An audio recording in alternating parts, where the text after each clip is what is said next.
Hai teman-teman semuanya, hari ini aku akan share lagi dari short sermon Pastor Berry di Selasa Menyorong Surga 2 hari yang lalu gitu, di tanggal 12 November. Dan di sini aku akan share bagaimana Pastor mengatakan buanglah setiap kebodohan. Kebodohan tuh nggak bisa dibuang sama kita serahin ke leader kita serahin ke komsel kita serahin ke gembala kita, bahkan ke khotbah sekalipun gitu, atau bahkan kita lempar ke gereja. Nggak bisa. Yang bisa ngebuang itu semua adalah, yang ngebuang kebodohan itu adalah setiap kita masing-masing gitu. Bahkan setiap kita yang sedang dibersihkan, contohnya gitu. Jadi kayak kita gitu di Overcomer sedang dibersihkan dari setiap kebodohan. Gunanya tuh untuk apa sih? Di sini Pastor ada share untuk memberhentikan setiap kita dari kutuk dan penderitaan.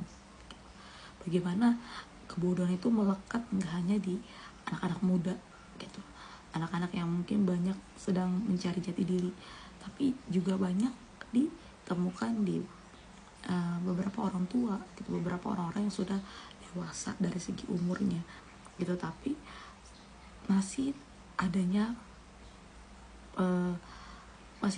sesuatu kebodohan yang melekat gitu. Nah, di sini aku mau share bagaimana kayak seringkali apa sih yang bikin kebodohan itu suka melekat di hidup kita. Di sini Pastor ada share gitu bahwa ada seringkali kita suka memikirkan hal-hal yang seharusnya kita pikirin gitu. Contoh simpelnya adalah kayak misalkan orang tua.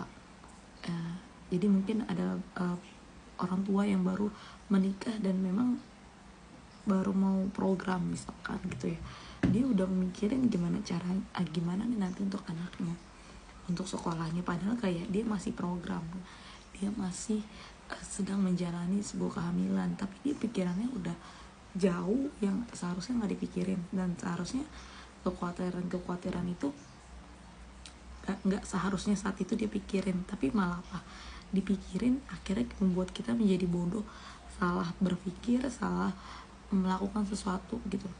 Dan di sini Pastor share bagaimana kita harus punya ilmu,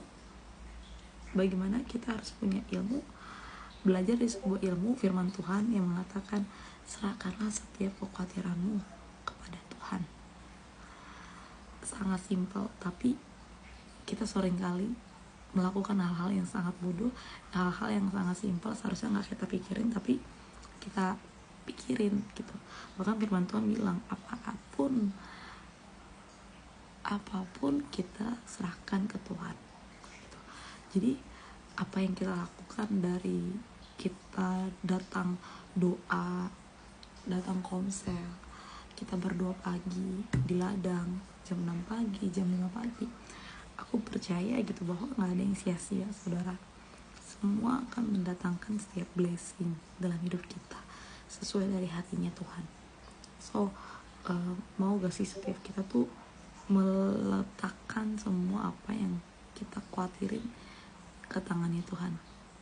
Jadi di sini ada Pastor share lagi gitu contoh yang bisa kita lihat. Jadi ada orang kaya lah.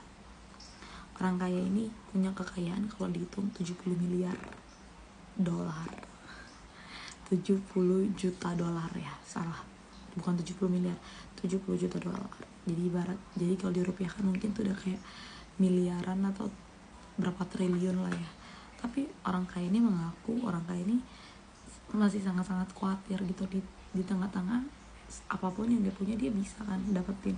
Tapi dia masih mengatakan dia sangat khawatir gitu. Dan aku mau bilang gitu, even kita saat kita belum punya uang, saat kita masih belum kerja, contoh kita cuma bisa pegang uang 5.000 atau uang 50.000, dan itu hanya bisa dipakai mungkin sekitar 1-2 hari. Tapi apa, kita khawatir kan, kita khawatir 2 hari lagi kita makan apa dari 50.000 ini. Bahkan ketika kita udah punya uang banyak, even kita digaji 100 juta, ujungnya kita juga tetap khawatir. Gak jadi jaminan saudara, ketika kita udah digaji banyak kita khawatir gitu, kita bingung uangnya harus diapain, uangnya harus disimpan di mana, sampai akhirnya kita melakukan hal-hal yang bodoh, sampai akhirnya kita melakukan hal-hal yang seharusnya nggak kita pikirin. Jadi itulah kenapa iblis suka banget gitu setiap sama yang namanya kebodohan yang kita punya. Karena kenapa saudara, iblis paling suka kita pegang masalah kita gitu sendiri, pegang masalah kita sendiri. Biar apa? Biar kita babak belur, biar kita juga jadi salah arah gitu. Tapi di sini Pastor juga share bahwa iblis juga paling takut kalau masalahmu dan lukamu dan orang yang nyakitimu ada di tangannya Tuhan. Dan respon hati kita adalah satu, bagaimana kita berdoa, kita minta Tuhan yang punya pembalasan, Tuhan yang punya wewenang untuk setiap masalah kita gitu. Dan endingnya apa? Endingnya kita akan melihat gitu pembelaan dengan caranya Tuhan yang begitu indah. Endingnya adalah bagaimana kita melihat bahwa kuasa Tuhan jauh lebih besar apa yang dari setiap apa yang kita pikirin, dari setiap masalah-masalah kita. So itu aja yang bisa aku share. Aku percaya kita sama-sama kita di sini masih sama-sama punya banyak setiap kekhawatiran, apalagi aku gitu. Aku masih sangat-sangat banyak banget yang harus aku serahin semuanya ke Tuhan, dan aku percaya kita one day akan sama-sama menang. Kita akan sama-sama menjadi pasukan-pasukan yang gagah perkasa. Bagaimana iblis akan takut dan iblis akan gak suka sama kita dan gak mau deket-deket sama kita. Karena kenapa? Kita punya otoritas untuk menang dan menyerahkan semuanya di tangannya Tuhan. Itu aja bisa aku share, and God bless you saudara.